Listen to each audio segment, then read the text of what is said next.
Hello friend, कैसे हैं आप लोग। उम्मीद है कि आप लोग अच्छे होंगे। तो आज हम स्टार्ट करेंगे सिंधु घाटी सभ्यता के लोगों का लिपि कैसा हुआ करता था। उसके बाद हम देखेंगे कि जो सिंधु घाटी सभ्यता थी इसका पतन अंत कैसे हुआ। और नेक्स्ट जो हमने कल की वीडियो में देखा कि सिंधु घाटी सभ्यता के लोगों का धर्म कैसा था, इन लोगों ने कौन से देवी देवताओं को माना करते थे और इनका जो अंतिम संस्कार कैसे हुआ करता था। तो अंतिम संस्कार में बेसिकली 3 टाइप्स के होते हैं, जैसे कि पहला दाह संस्कार हो गया, दूसरा पूर्ण समाधिकरण और तीसरा आंशिक समाधिकरण। तो हमने ये वीडियो जो है ये सारे टॉपिक्स कल के वीडियो में देखा और आज के वीडियो में हम देखेंगे इन जो सिंधु घाटी सभ्यता के लोग हुआ करते थे, ये लोग कैसे लिखा करते थे, कैसे बोला करते थे, इनका भाषा और इनकी लिखावट के बारे में देखेंगे और इनका इस सभ्यता का अंत कैसे हुआ। तो देखते हैं, चलिए हम लोग हेडिंग लिखते हैं, आप लोग भी साथ में लिखते चलिएगा। तो हेडिंग है आज की हमारी लिपि। तो लिपि है, लिपि में हम 2 चीज देखते हैं, भाषा देखेंगे और लिपि, यानी कि दो प्रकार की होती है, एक भाषा होती है और एक लिपि। तो बोलने को भाषा कहा जाता है और लिखने को लिपि कहते हैं। और बात करें कि सिंधु घाटी सभ्यता के लोगों में भाषा की जानकारी जो थी या नहीं थी। तो जो सिंधु घाटी सभ्यता के लोग थे तो ये जो भाषा की जानकारी उनमें नहीं हुआ करती थी, यानी कि जो सिंधु घाटी सभ्यता के लोग थे वो भाषा नहीं जानते थे। और जो लिपि, यानी कि वो लोग केवल जो थे उन्हें भाषा की जानकारी नहीं थी, क्योंकि ये लोग कहीं से भी लिखते थे। जैसे कि मान लीजिए हम एक बॉक्स में बनाकर दिखाते हैं आपको।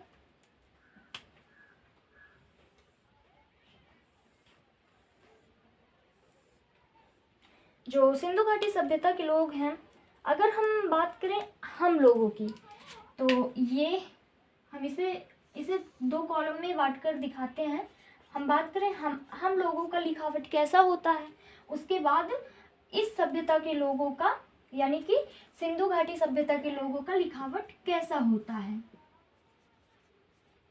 तो दोनों लोगों के जो है लिखावट के बारे में देखें तो हम लोग बेसिकली जो है लेफ्ट से हमेशा राइट की ओर जाते हैं। फिर दूसरे लाइन में हम फिर एक ही ओर लिखते जाते हैं। तो आपको पता है, लेकिन सिंधु घाटी सभ्यता का जो लिखावट कैसा था, तो वो लेफ्ट से स्टार्ट करते, फिर लेफ्ट से फिर डायरेक्ट जो है राइट से लेफ्ट की ओर स्टार्ट कर देते, फिर वो कहीं से भी मतलब लिखना शुरू कर देते थे। इनका कोई क्लियर नहीं हुआ करता था कि ये कहीं से भी लिख दिया करते थे, लेफ्ट से राइट, राइट से लेफ्ट। इसलिए इन लोगों का जो भाषा जो लिखावट था वो हम लोगों को समझ नहीं आया। और इन लोगों का भाषा जो है, इन्हें भाषा का ज्ञान नहीं हुआ करता था। ये लोग केवल लिखा करते थे और लिखते भी थे तो हम लोग उसे पढ़ नहीं सके, क्योंकि ये लोग कहीं से भी लिखना स्टार्ट कर दिया करते थे। तो इन लोगों का लिखावट एक चीज़ में थोड़ा ज़्यादा अच्छा हुआ करता था। तो इन लोगों का लिखावट थोड़ा भावनात्मक हुआ करता था। क्या हुआ करता था, तो इन लोगों का लिखावट यानी कि भावात्मक हुआ करता था।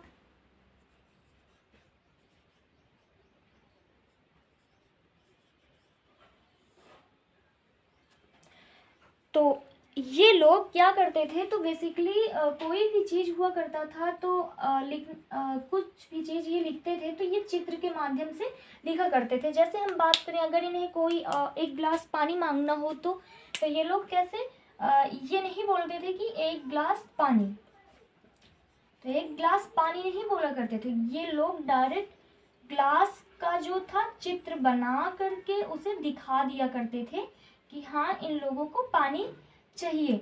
और जैसे कि मान लीजिए जैसे मान लीजिए कोई फूल, तो उसे फूल नहीं ये लोग फूल कुछ इस प्रकार फूल नहीं लिखा करते थे। ये डायरेक्ट कुछ जैसे मान लीजिए कुछ इस प्रकार से ये लोग डिजाइन बना दिया करते थे, तो हाँ ये लोग समझ जाते थे कि ये फूल की बात कर रहे हैं। और जैसे मान लीजिए मछली की बात हो गई, तो ये लोग थोड़ा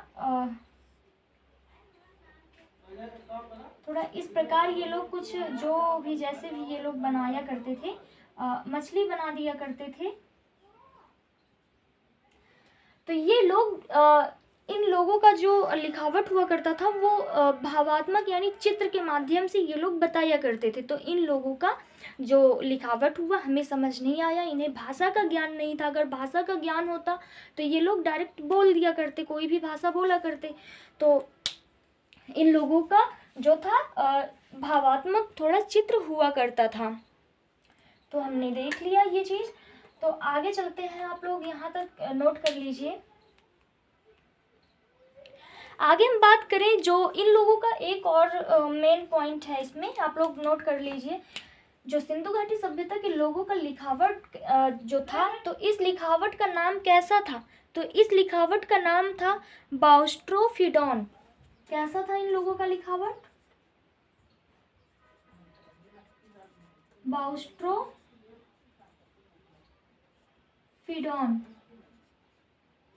तो बहुत सारे एग्जाम में पूछा जाता है कि सिंधु घाटी सभ्यता के लोगों को ये लिखावट को क्या कहा जाता है। तो इन लोगों की लिखावट को जो है बाउस्ट्रोफिडॉन कहा जाता है।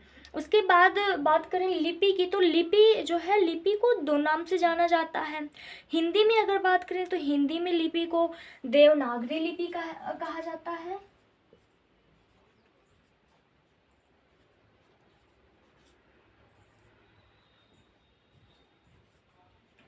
हिंदी में ये क्या है? ये हिंदी भाषा है। तो हिंदी में लिपि को क्या कहते हैं? देवनागरी लिपि कहते हैं। और इंग्लिश में लिपि को कहते हैं रोमन लिपि।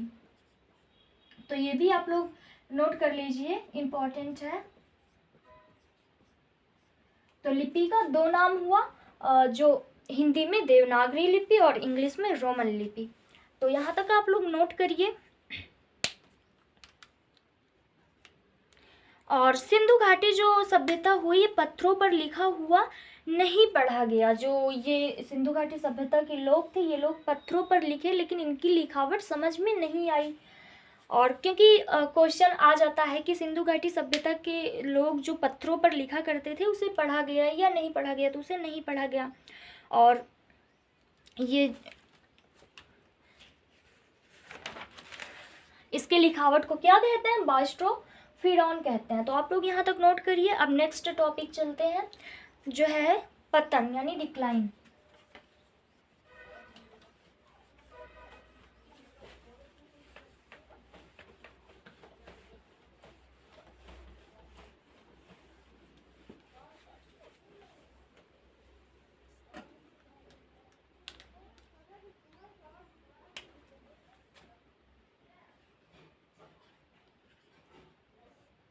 पतन यानी डिक्लाइन। तो हम बात करते हैं सिंधु घाटी सभ्यता के पतन के बारे में। तो इसका पतन यानी कि सिंधु घाटी सभ्यता का अंत कैसे हुआ? तो प्राचीन काल में कुछ लोग कहते हैं कि प्राचीन काल में बाढ़ के कारण ये सिंधु घाटी सभ्यता का पतन यानी अंत हुआ था। तो कुछ लोगों का कहना है जैसे कि जैसे आर्यस जो है, एक है मार्शल,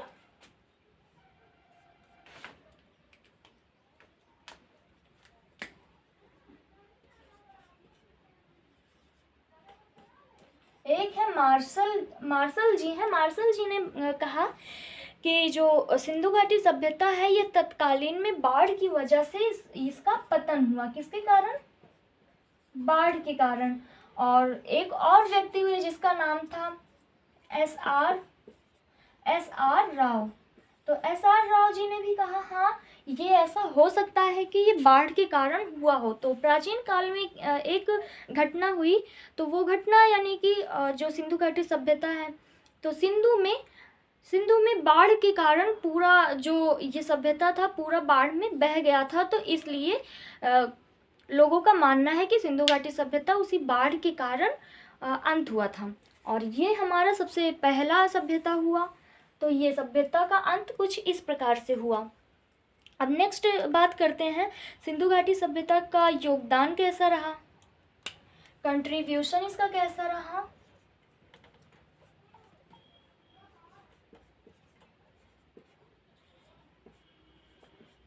इसमें कुछ योगदान हुए, तो उस योगदान को हम लोग देखते हैं।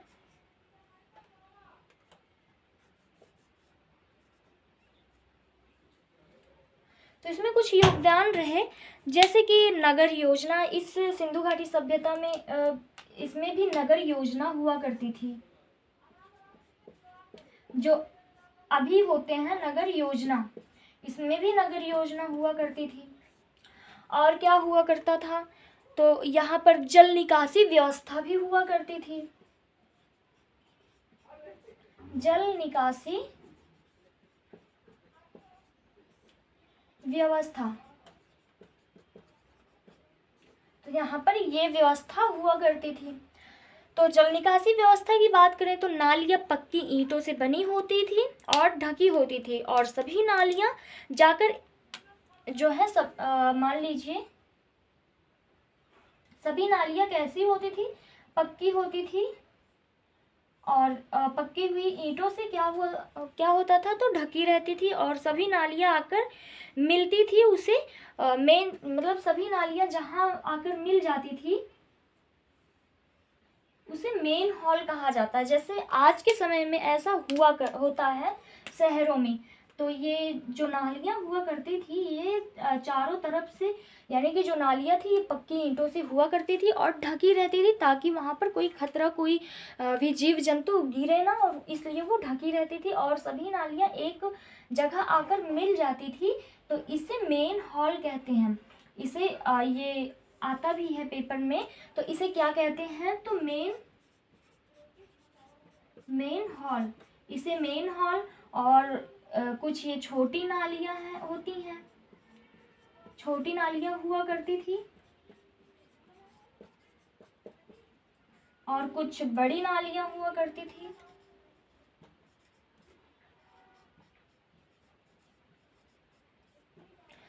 तो ये कुछ सिंधु घाटी सभ्यता के योगदान रहे।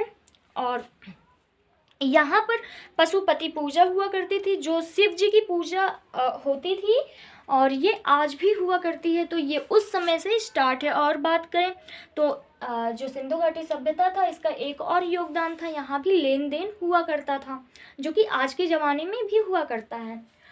तो आपने देखा जो सिंधु घाटी सभ्यता है, इसका आज कंप्लीट चैप्टर आपको प्रोवाइड हो चुका है। ये जो इसका पतन आपने देखा, योगदान देखा, और आज का ये चैप्टर कंप्लीट हो गया। आई होप आपको क्लास अच्छा लगा होगा। अगर अच्छा लगा हो तो आप लोग जो है क्लास को लाइक करें और चैनल सब्सक्राइब करें। अगर आपको कोई कन्फ्यूज़न हो तो ज़रूर कमेंट बॉक्स में बताइएगा।